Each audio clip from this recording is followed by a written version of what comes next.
Redondo Beach. It's my pleasure to be here and to welcome you on behalf of the Redondo Beach Chamber of Commerce for the annual Candidates Forum for District 1. Today is a great day for the city as we enter into another round of local elections. Once again, my name is Charles Gale, and I'm the immediate past chair for the Redondo Beach Chamber, and I will be your moderator for this section. Beginning this forum, we'd like to take a moment to recognize the Chamber sponsors this year.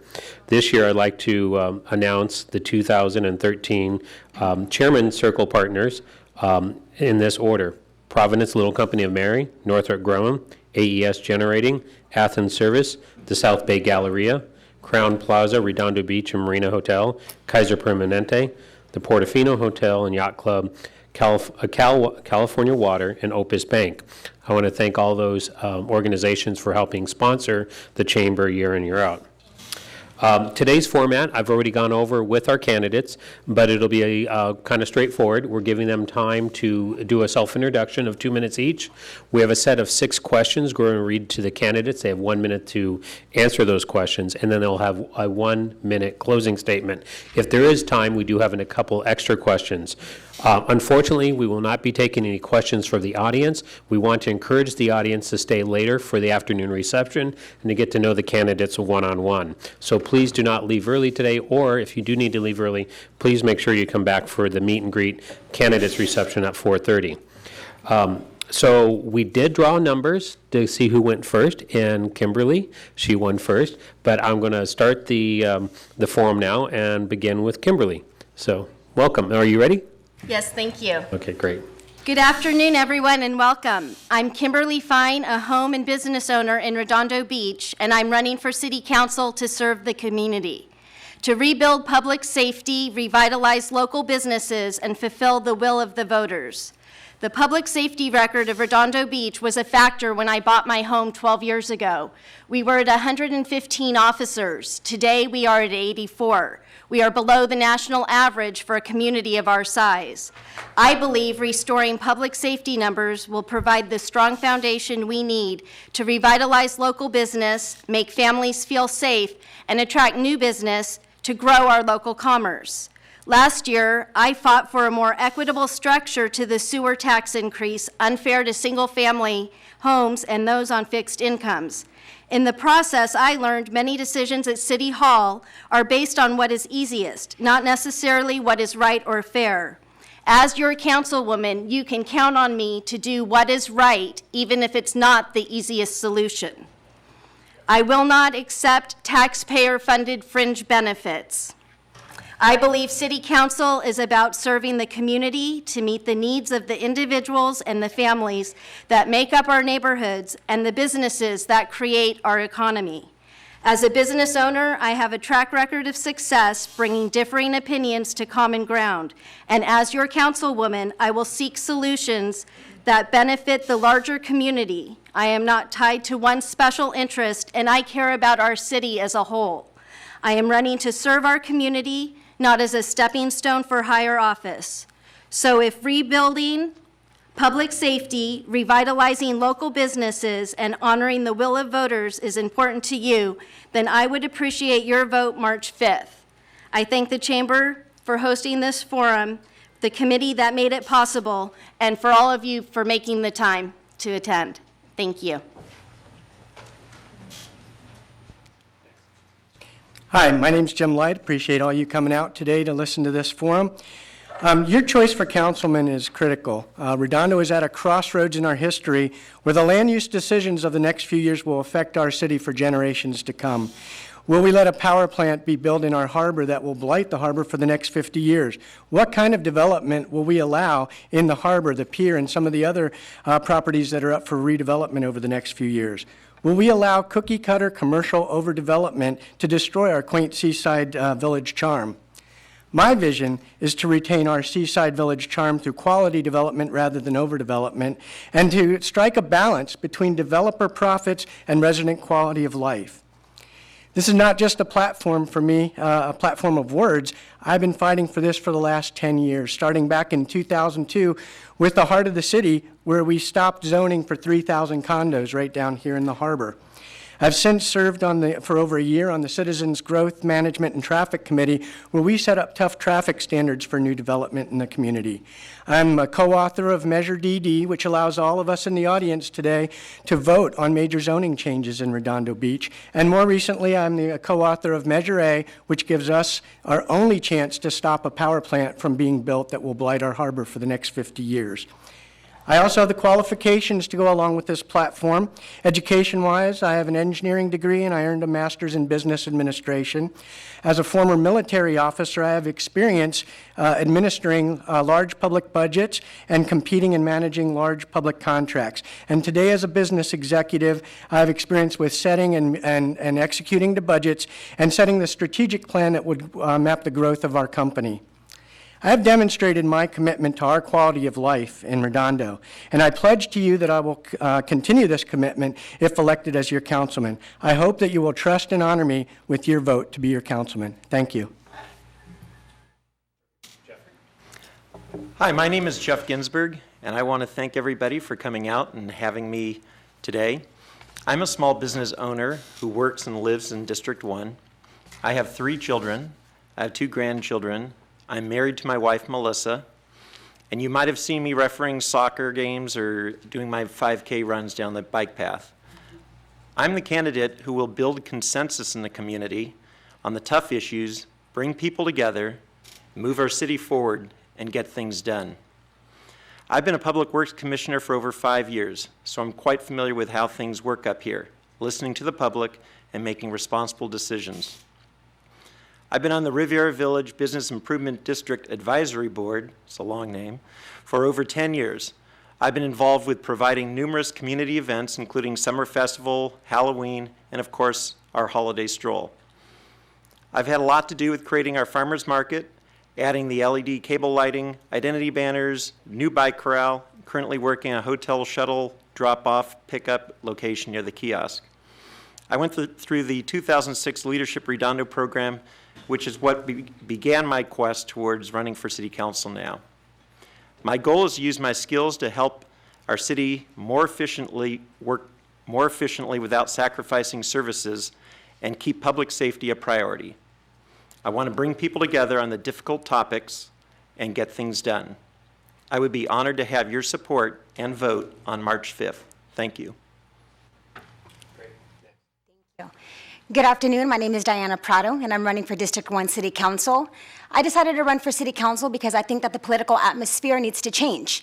I think that a lot of everything involved in politics comes down to who's backing you, who's your endorser, and where the big money comes, and I'm tired of that. I want to inspire people. My goal not only is to win, but to inspire people to be able to get involved, to run in your local elections. Know that you yourself, your friends, your son, your daughter, your neighbor, you can be up here one day as well. It doesn't take money or endorsements to be able to run for city council. It takes passion, dedication, and courage. And I believe that I have all those 3 things. I want to ask the tough questions. I want to ask the Chamber of Commerce, isn't there a conflict of interest between having the platinum sponsor BAES and yet you want to bring more tourists and visitors and have business growth? Isn't that a conflict of interest? That's a tough question, and I want to ask it, just as Jim might have asked it as well, I want to point out. So I want to bring that change. I'm a fresh face, I'm new, but I think it's time for change. And if you think that it's time for change and to shake up the political atmosphere, to change what is politics today, then vote for me, Diana Prado. Thank you. Great, thank you. I hope everyone in the audience had a chance to understand a little more about the personalities of our candidates here. Before we move on, we're going to move on to our questions portion, but I just wanted to remind everyone, both up here on the dais and also in the audience, that we've asked each candidate to show each other a common courtesy. There are no personal attacks today, and do not interrupt each candidate while they have the floor. I'm also asking if you have a cell phone to turn that off or turn it on vibrate or silence. That'd be great. And then also not to interrupt any of the candidates as they're speaking. So if everyone could do that both today, that'd be great. So we're going to move on to question number 1, and we're going to start with Jim this time. So question number 1, the citizens and business owners in Redondo Beach appreciate the commitment you are making to running for public office. Please tell us why you are running and what made you make that decision. Okay, well, I think I covered most of that in my initial 2-minute statement.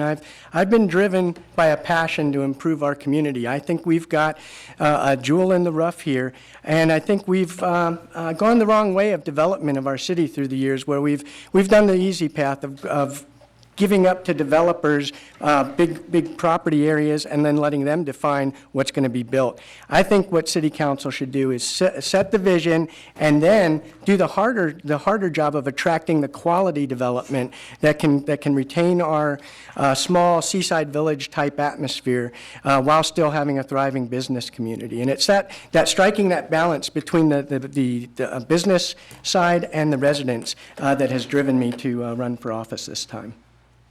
Thank you. Great, thank you. And remember, 1 minute on the answers. So, Jeff, you're next.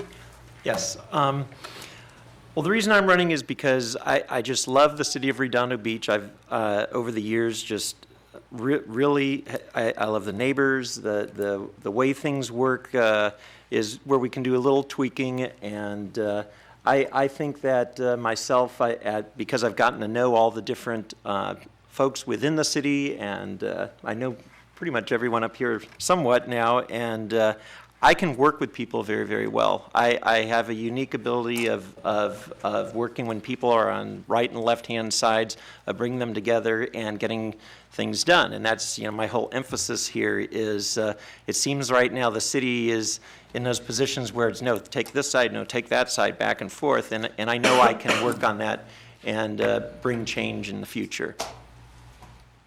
Okay, great. Next candidate. Thank you.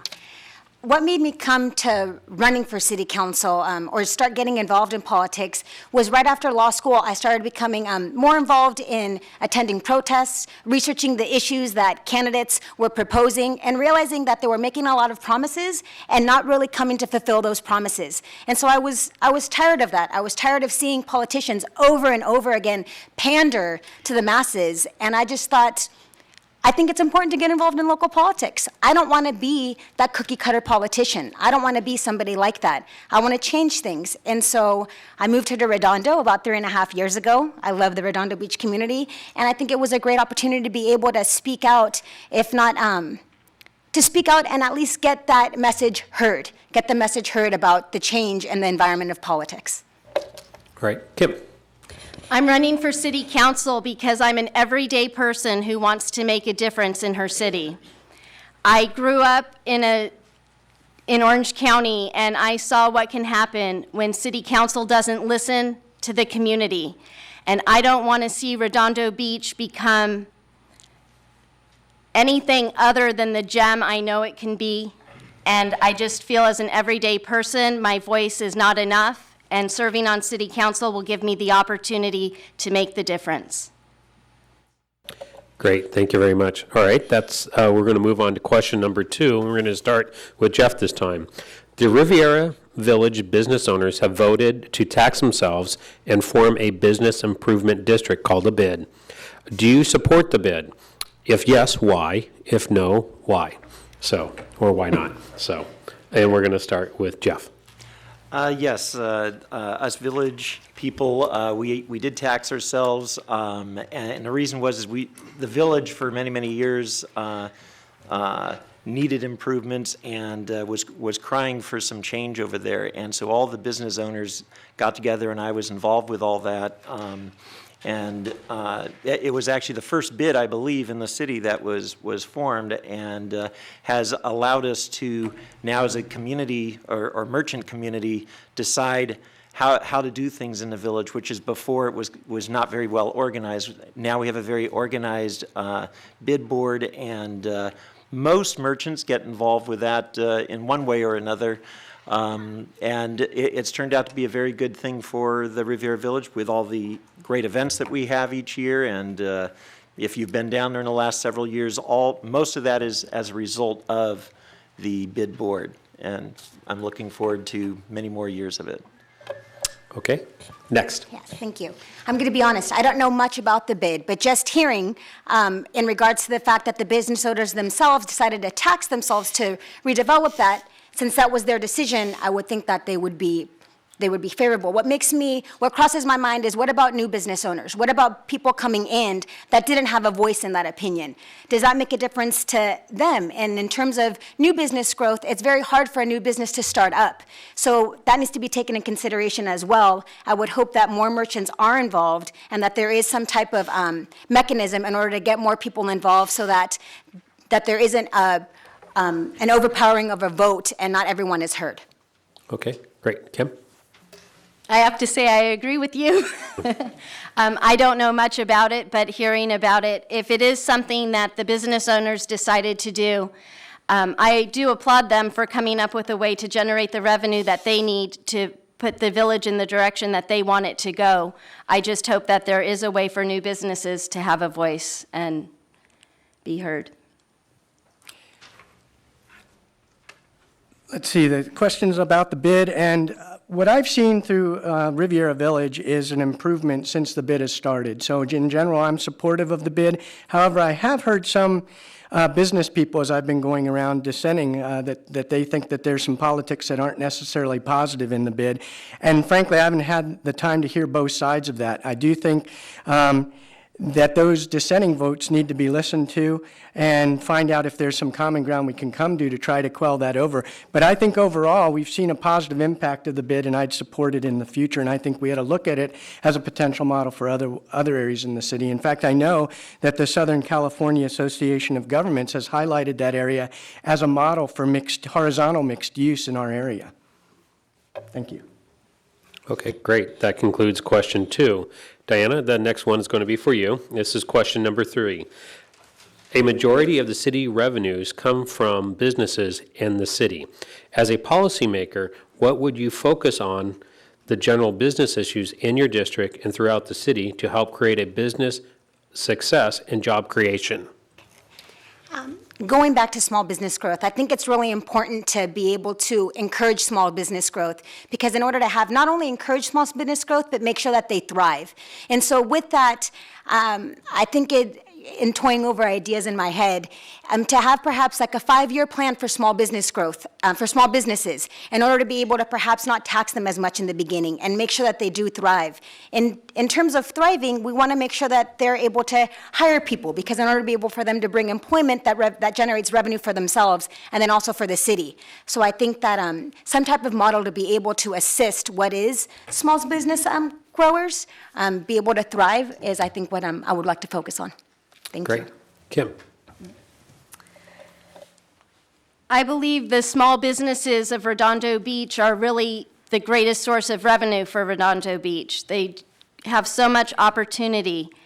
And I believe it's very important for the city to make it easier for new businesses to get established.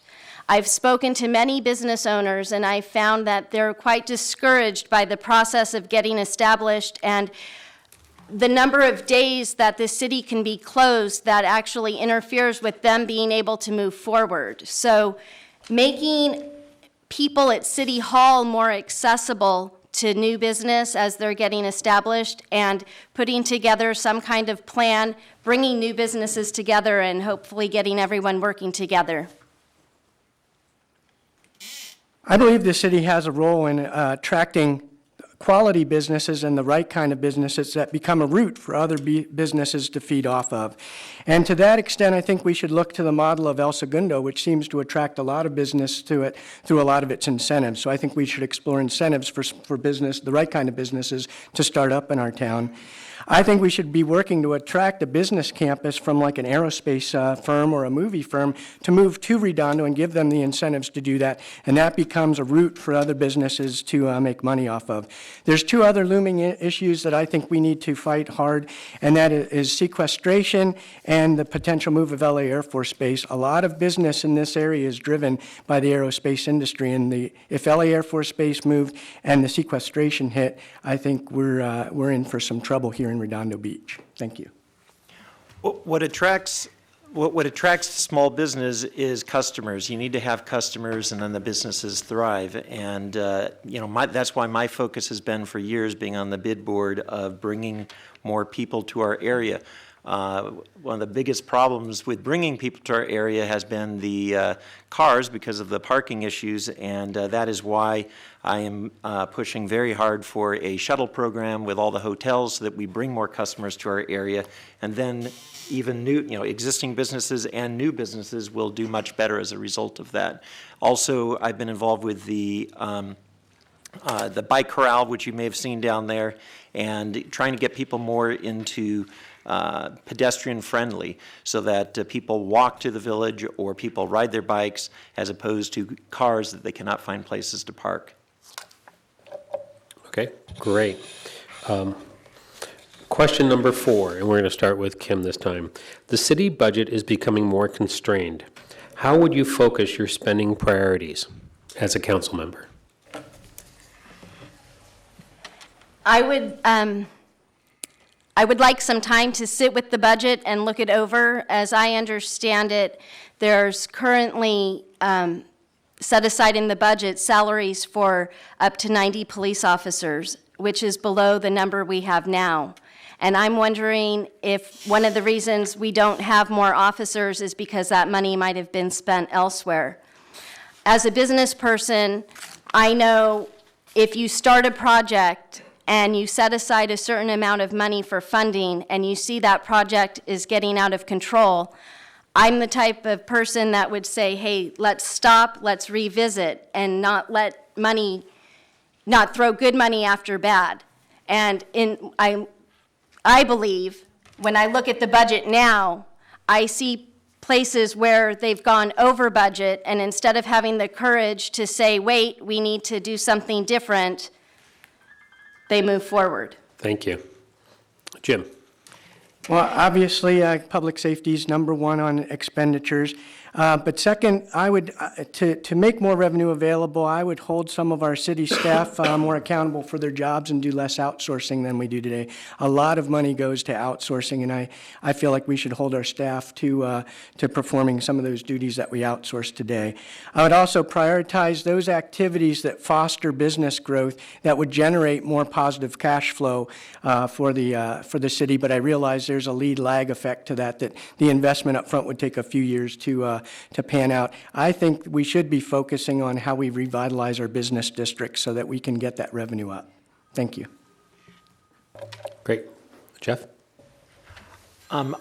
I believe that our city, compared to a lot of cities, is actually doing very, very well right now, and which is great. But at the same time, I think that our police force, I think everyone up here realizes that we have far less officers than we really should. We do need to focus on that, and. But the other way that instead of always saving money, there's other ways of making money. Like I said, bringing shuttles and things to the Riviera Village is going to generate more income, more tax revenue, and that's going to benefit the city as well. I'm also one that's all into finding efficient ways to without losing services, using the resources we have. For instance, what I've been pushing real hard, the LED streetlight program saves us many thousands of dollars. But we don't lose lights. We have beautiful lights that cost us 80% less revenue, and that can be used somewhere else, possibly with the police department. Diana? Thank you. I agree with most everyone up here in regards to creating business growth and revitalizing what is our business center. But what I also think is really important is making sure that families and everybody in the community is actually prospering themselves. Because when our community is prospering, then they can spend money in our community and be able to build more revenue that way. I'm looking into where is our affordable housing going? How is, despite the fact that Redondo Beach is a very affluent community, there are people of low income. There are people that need resources. We do still have homeless people out on the beaches and on the streets. Taking a look at that, and in terms of, well, where are you going to find money in the budget for that? You have to look at the budget, but I think that if the community and the people are taken care of, then that reflects as a whole and is able to put more revenue out there for Redondo Beach. Thank you. Great, thank you very much. That concludes question number 4. We're going to move to question number 5 at this time. The question is, AES has submitted plans to repower into a much smaller footprint and has offered to have up to 38 acres for other uses. Is Measure A the right solution for the AES site, or do you prefer another solution? And we're going to start with Jim. Okay, well, I think everybody knows, as the co-author of Measure A, I think the smaller footprint's the wrong way to go. We don't need power from that site. City studies have shown it's a blighting influence in our harbor. Why invest $150 million to $200 million in our harbor and rebuild a blighting influence in the harbor? AES, what they're doing is pushing their plant right up against the property line and then opening up land so they can make more money off the commercial development. So it's a lose-lose for our community. And I think the Measure A zoning takes the park zoning that's there today and then swaps the power plant zoning for substantial commercial zoning that is on the same density level as in the harbor. I think that's fair. I think it's the right thing for our community, and I think it's the best thing for the waterfront revitalization. Thank you. Great, thank you. Jeff? Yes, the power plant is the complicated one on the books today. There's no question about it. I mean, personally, I don't want a power plant in my backyard. I don't think anyone else up here, if they had the choosing, wants a power plant in their backyard. That's certainly not what any of us desire. However, the power plant was there long before most the housing and everything else, and there's land use rights issues that I feel that really prevail on this. I mean, I would rather not have a power plant there, but really the right thing to do is respect landowner rights. Just because my neighbor has or wants to build a two-story house where they're allowed to are they not allowed to because it's going to block my view? What it is landowner rights. If they have the right to do that, they should be allowed to do it. And the power plant, as much as I would not want to have them, my next door neighbor, if I moved in there, I also realize that they're there. Great, thank you. You're up.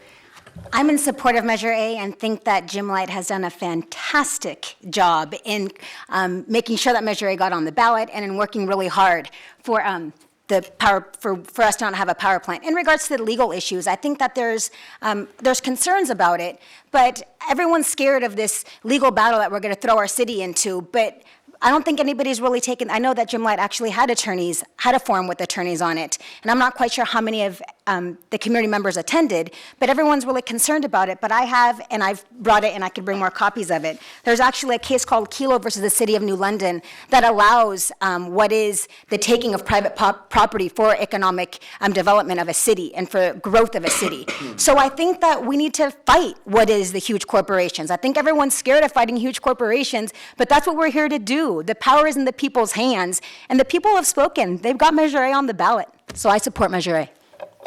Kim? Measure A. It's true, none of us want a power plant in our backyard. And I really feel that my views on this don't matter. As a council person, I will honor the vote of the people on Measure A. I see both sides of the issue. There are rezoning issues in there regarding property rights. There's the threat of the lawsuit. Is it the right thing? It's something, and it's a start. It's getting people thinking, and it's creating action. But as far as where I stand where the majority stands, and I will honor the vote of the people. Great, thank you very much. And that concludes question number 5. Question 6 is kind of similar, but it's on the regional level. So what is the most important regional issue facing our community, and what action would you take to address it? And we're going to start with Jeff. Well, regionally, the issues out there are,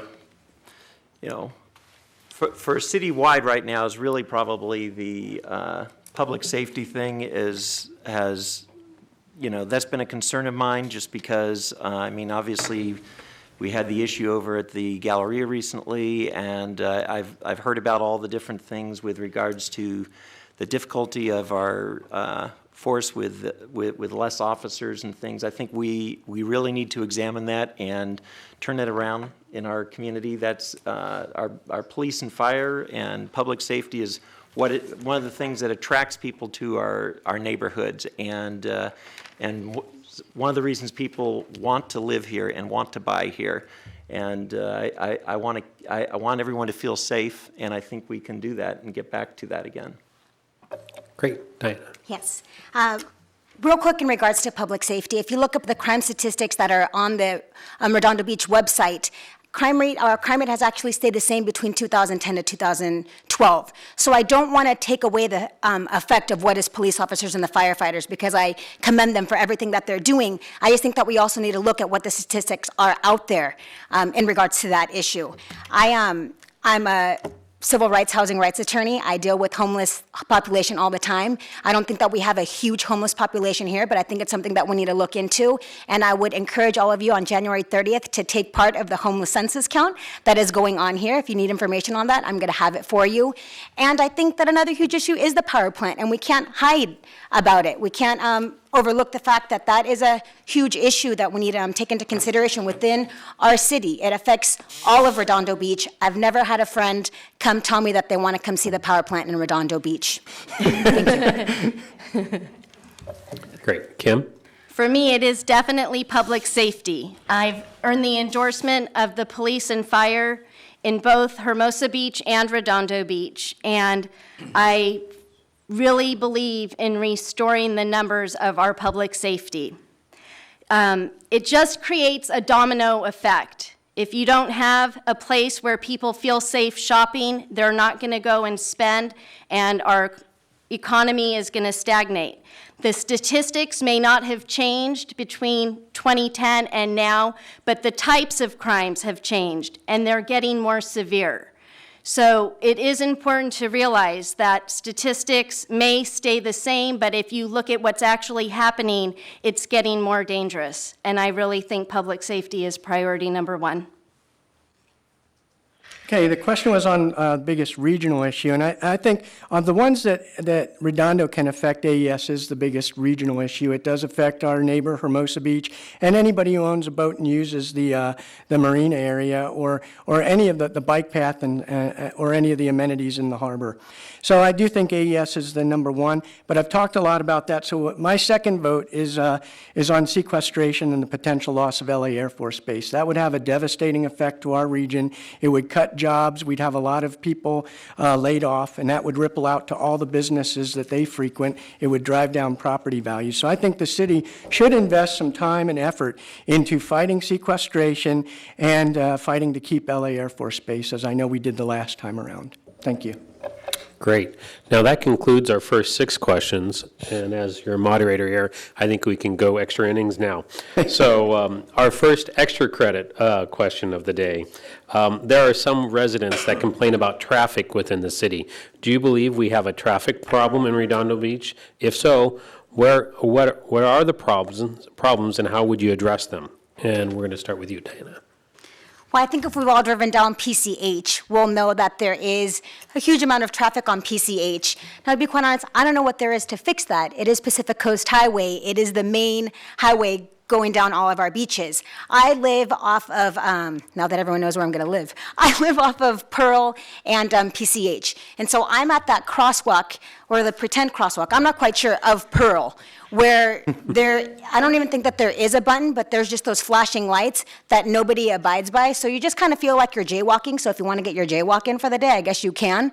But it's not safe. I know that there was just, not because of the crosswalk, but there was just an accident right at Pearl a couple months ago where there was somebody that I believe was intoxicated just ran through. So in terms of dealing with traffic, I mean, I think that there is traffic. I don't know, I don't have a solution for you right now today, but I think that we can look into it, and it's worth looking into.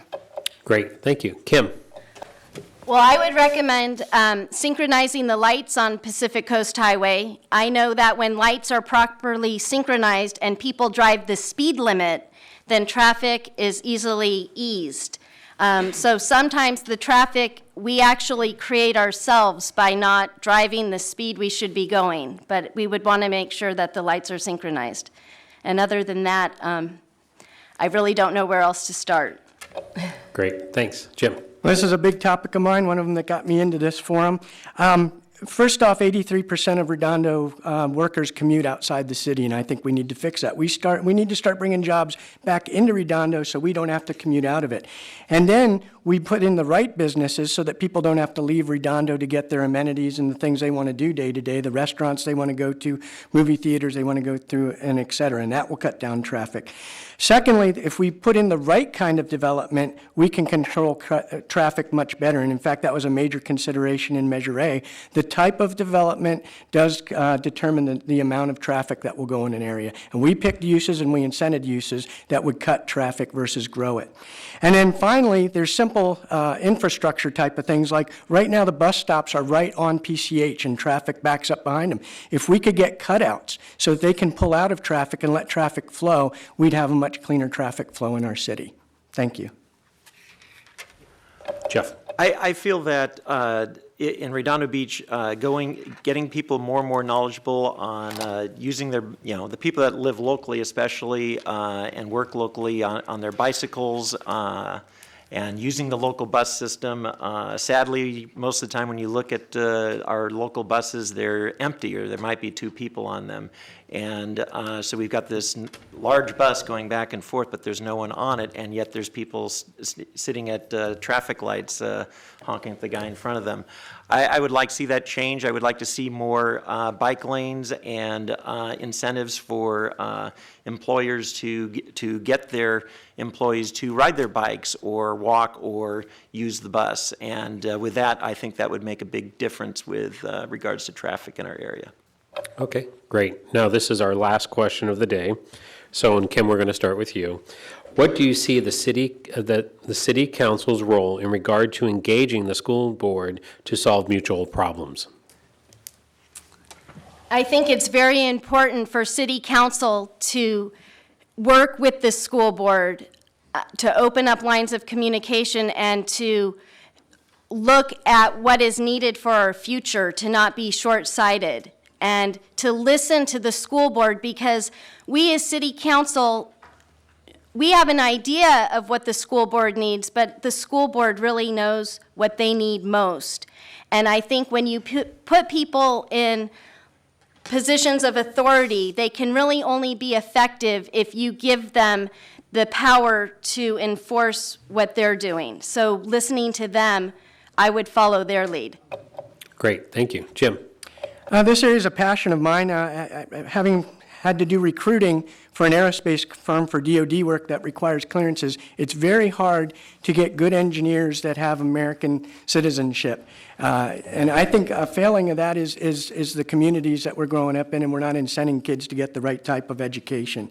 So I think a partnership between the city council and the school board is absolutely essential, and we should be helping them to incent kids to go on to good jobs, move back here, and bring good jobs back to our area. And some of the ways we can do that, I'm not sure of right now, but I'd love to meet with the school board and talk about that. I have seen kind of a division between the school and the city that may be getting patched, but particularly with the Nob Hill property, and I think we need to pull that back together. Thank you. Great. Next. I agree. We need a much better partnership with the school board. I don't understand why, after all these years, that it isn't better than it is. But again, that's one of my skills that I'm good at, is bringing people together. I have complete confidence between the school board, and if I'm on city council, I can make a big difference with that. There's no question, and it's needed, and there's no reason that we operate separately. We might as well work together. I mean, that's what we're all here for. Great. And you get the last answer. Thank you. I think we're all in agreement that the school board and the city council needs to foster a relationship and build a partnership with the school board. I mean, like Jim Light said, our schools are the future, our children are where our children go in the future of what is the Redondo Beach community. And so to have a friction between what is the city council and the school board really just doesn't make sense. I'm not quite sure of the drama and the politics behind it, but whatever it is, it needs to be mended, because our schools are our kids, and that's our future. Okay, well, that concludes all of our questions. We're now going to go to the 1-minute closing statements, and going in the order that we've been following. Jim, you're up first. Okay. As I stated in my opening, I think Redondo is at a crossroads. We can continue down the easy path that leads to soulless, cookie-cutter overdevelopment, or we can choose a different path. We can choose a path that leads to the rejuvenation of Redondo Beach, a path that leads us to become the crown jewel of the South Bay and the envy of our sister cities, a path that leads us to a Redondo Renaissance. I have a vision that follows this path. I have dedicated a decade of my life working for our quality of life, and now I'm asking one thing in return, and that's the chance to execute on this vision. So I ask you for your vote to serve as your councilman. Thank you very much. Okay, next. Again, I want to thank everybody for coming out today. Public safety in the city of Redondo Beach is a priority of mine. I will continue improving the Riviera Village to ensure the village will remain our Mayberry. I will enhance public art as I already have begun along the Esplanade with the mosaic art projects. I will develop environmentally conscious policies in the city to increase energy efficiencies like the LED streetlight program. I will be supportive of our seniors, youth, and business community. I will work with our schools to form effective partnerships. It is my goal to be accessible and responsive to your concerns. To set one thing straight also about Measure A, just so everyone knows, I agree. If it's whatever the people vote, I will support what the people vote for with regards to Measure A. I'd be honored to have your support and your vote on March 5th. Thank you. For more information, visit jeffginsburg.org or call me 310-462-3221. Okay, next candidate. Sorry, next candidate. Sorry. Ooh. So I'm tired of the same old politicking and the no change, tired of not having your voices be heard or my voice be heard, tired of politicians not doing something because it's not popular. So in terms of, I think that as a leader, you have to take a stand on an issue. I think that voters look to you and ask you what your opinion is on something. So I think it's important to take a stand. It may not be popular, and you may not get elected, but you get your voice out there. I'm that person that's going to do that. You may not like me, you may love me, but I think that I have a great quote that says, "Well-behaved women seldom make history," that I have on the back of my car, and I go by that. You know, I may not be very well-behaved per se, according to whatever standards are, but I'm gonna fight. I'm gonna make your voice and my voice heard, regardless of the popularity behind it. Thank you. Great. And Kim, the last answer that. Well, admittedly, I might not be the most eloquent candidate up here. I really am impressed by the three of you. And you've presented quite a challenge for me because I've taken myself outside my comfort zone to be here. Running for city council, I am completely comfortable with. I am running to serve our community. I am an everyday person, and I see that things need to be done. If you elect me, I will work to restore public safety numbers, revitalize our local businesses, and honor the will of our voters. I will not accept taxpayer-funded benefits. I am doing this to do the right thing and to move us forward. I want to make Redondo Beach the place it can be, the place where families want to live, businesses want to locate, and tourists want to visit. I'm ready to do the work, and I ask for your vote March 5th. Thank you very much. Great, thank you very much. And at this time, we have come to the end of the District 1 Forum, so I want to thank you, everyone, for attending. On behalf of the Board of the Chamber of Commerce, we want to thank you for taking the time to participate in this informational event. We know it's a lot of dedication, putting yourself out there, being a true leader, and just stepping up to lead in our community is outstanding, and we appreciate that. We want to thank our sponsors for being here today and sponsoring this event with the Redondo Beach Chamber of Commerce and Visitors Bureau. Please remain this afternoon at 4:30 in the lobby to meet the candidates. All of our candidates hopefully will be there at 4:30. Meet in the lobby, take your questions, and a chance to get to know them one-on-one. And once again, on behalf of the Chamber, thank you for coming out today. And thanks to the Chamber.